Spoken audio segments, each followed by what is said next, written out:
சிவபெருமான் நிர்வாணமாக வந்தால் என்ன நடக்கும்? தாருகாவனம் வேத மந்திரங்களும் யாகங்களின் புகையும் நிறைந்த புண்ணிய பூமி அது. அங்கே வாழ்ந்த ரிஷிகள் தங்கள் தவ வலிமையால் ஆணவம் கொண்டனர். தாங்களே சிறந்தவர்கள் என்று அகந்தையுடன் திரிந்தனர். அவர்களின் பத்தினிகள் பக்திக்கு உதாரணமாக விளங்கினர். இந்த ஆணவத்தை அடக்க பரமன் சிவபெருமான் திருவுளம் கொண்டார். ஒரு நாள் சர்வ அழகிய திகம்பர கோலத்தில், அதாவது எந்த ஆடையும் அணியாமல் பிச்சாடனராக தாருகாவனத்து வீதிகளில் தோன்றினார். அவரது திருமேனி ஒளி வீச ஒரு கையில் பிச்சை பாத்திரத்துடன் மெல்ல நடந்து சென்றார். அவரைக் கண்ட ரிஷி பத்தினிகள் அனைவரும் மெய்சிலிர்த்தனர்.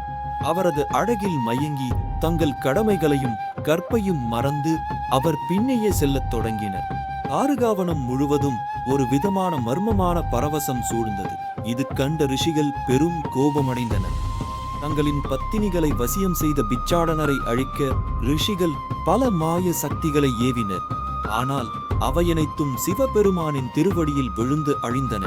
அப்போதுதான் பிச்சாடனராக வந்தவர் சாட்சாத் சிவபெருமானே என்பதை ரிஷிகள் உணர்ந்தனர். ஆணவம் அழிந்தது, ஞானம் பிறந்தது. இந்த கதை இன்னும் முடிவுக்கு வரவில்லை. சிவனின் அருளில் மேலும் பல சுவாரஸ்யங்கள் காத்திருக்கின்றன.